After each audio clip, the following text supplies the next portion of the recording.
Assalamualaikum warahmatullahi wabarakatuh. Allahumma salli ala sayyidina Muhammad wa ala ali sayyidina Muhammad. Rabbi shrah li sadri wa yassir li amri wahlul 'uqdatam min lisani yafqahu qawli. Perkenalkan, nama saya Muhammad Dahlan Habibi, NPM 18 12 45 22. Yang saya hormati dan saya muliakan Ibu dosen pengampu mata kuliah Kapita Selekta Pendidikan Islam, Ibu Mardia Agustina STHI MPD. Baiklah, di sini saya membuat video pembelajaran tugas mata kuliah yang mana kali ini saya akan membahas tentang pendidikan entrepreneurship. Selamat menyaksikan.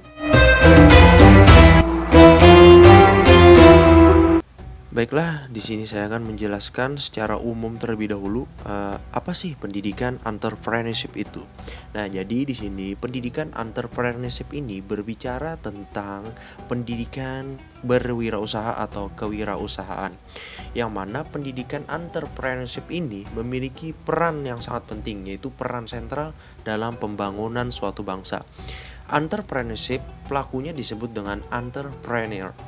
Di sini saya akan menjelaskan beberapa poin. Yang pertama, pengertian pendidikan entrepreneurship. Yang kedua, dasar pendidikan entrepreneurship. Yang ketiga, fungsi pendidikan entrepreneurship. Dan yang terakhir adalah tujuan dari pendidikan entrepreneurship itu sendiri. Baik, kita memasuki poin yang pertama, pendidikan entrepreneurship atau kewirausahaan.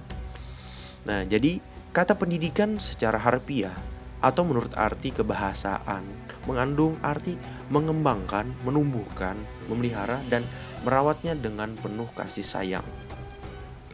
Adapun kata entrepreneurship pada awalnya berasal dari bahasa Prancis yang secara harfiah berarti petualangan, pengambil resiko, kontraktor, pengusaha, dan pencipta yang menjual hasil ciptaannya. Entrepreneurship dalam bahasa Indonesia berarti kewirausahaan. Pelaku kewirausahaan dikenal sebagai wirausaha atau entrepreneur.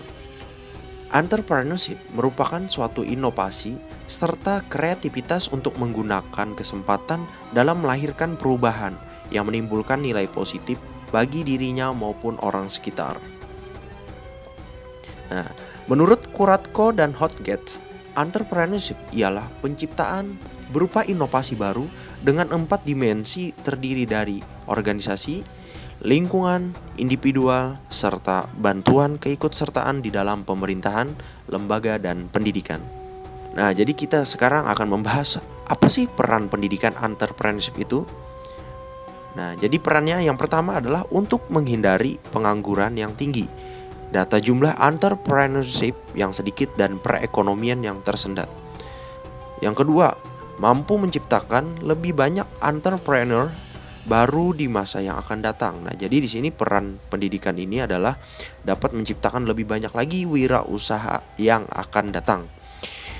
Peran yang ketiga, jadi sangat jelas bahwa untuk mengurangi jumlah pengangguran dan meningkatkan pendapatan masyarakat, yaitu melalui pengembangan sumber daya manusia melalui pendidikan formal untuk mendapatkan atau menciptakan sikap mandiri dan menumbuhkan motivasi dan minat untuk menjadi seorang entrepreneur. Adapun peran selanjutnya yaitu memiliki peran sentral dalam kehidupan dan pembangunan suatu bangsa.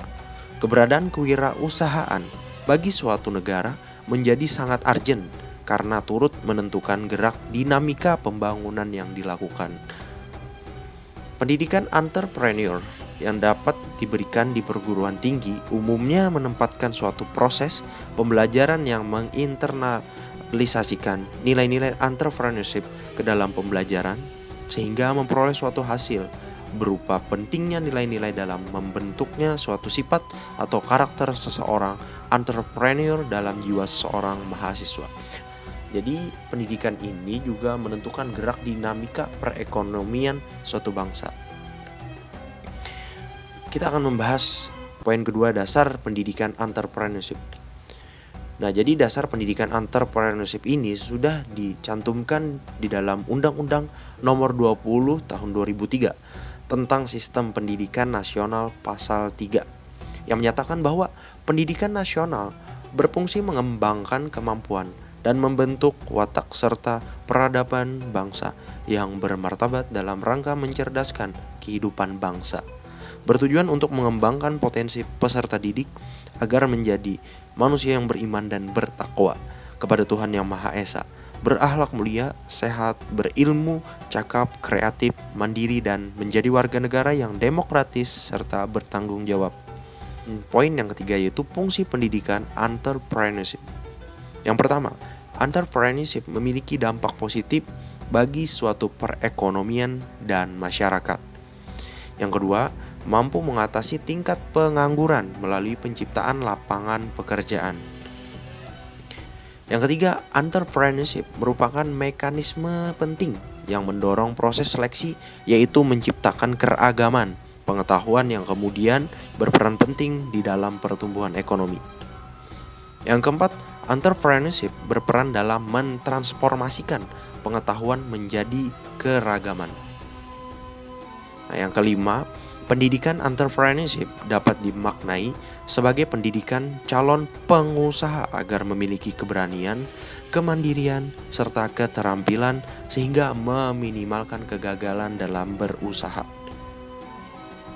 Nah, kita memasuki poin yang terakhir, yaitu tujuan pendidikan entrepreneurship.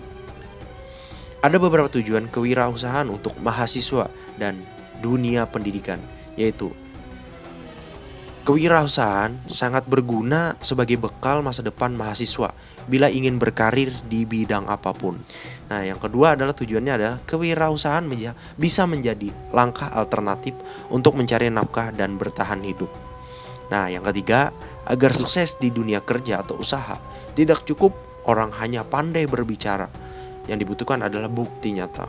Oleh karena itu, kewirausahaan adalah ilmu nyata yang bisa mewujudkannya.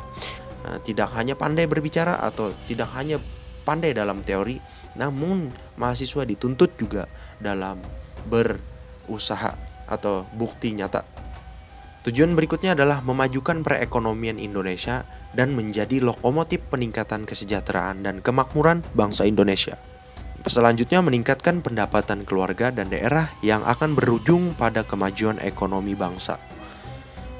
Nah, yang terakhir adalah membudayakan sikap unggul, perilaku positif, dan kreatif. Nah, di sini kesimpulannya dari tujuan pendidikan entrepreneurship ini adalah pada intinya pendidikan entrepreneurship ini bertujuan memberikan kemampuan kepada peserta didik untuk mengetahui, melakukan, dan menjadi seseorang yang mempunyai semangat untuk melakukan dan memberikan yang terbaik baik bagi sendiri, keluarga maupun bangsa. Nah, di sini sudah kita ketahui dengan jelas bahwasanya pendidikan entrepreneurship ini memiliki peran yang sangat penting bagi diri, bangsa maupun keluarga.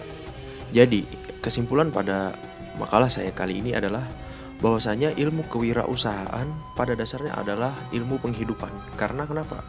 Karena kewirausahaan mencakup segi-segi pembinaan mental, fisik, ilmu pengetahuan, dan teknologi, dan juga hubungan kemasyarakatan, hubungan keluarga, pandangan hidup, filsafat, serta aspek-aspek spiritual. Nah, bahwasanya pendidikan kewirausahaan ini diatur dalam Undang-Undang Nomor 20 Tahun 2003 tentang Sistem Pendidikan Nasional Pasal 3. Nah, selanjutnya, bahwasanya juga diketahui entrepreneurship atau kewirausahaan memiliki peran sentral dalam kehidupan dan pembangunan suatu bangsa. Dan juga pendidikan entrepreneurship ini dapat dimaknai sebagai pendidikan calon pengusaha. Nah, jadi kenapa? Agar memiliki keberanian, kemandirian, serta keterampilan. Dan juga bahwasanya pendidikan entrepreneurship ini memiliki tujuan yaitu untuk memajukan perekonomian Indonesia dan menjadi lokomotif peningkatan kesejahteraan dan kemakmuran bangsa Indonesia. Nah, jadi itu saja yang dapat saya sampaikan. Salah dan hilaf mohon dimaafkan. Wassalamualaikum warahmatullahi wabarakatuh.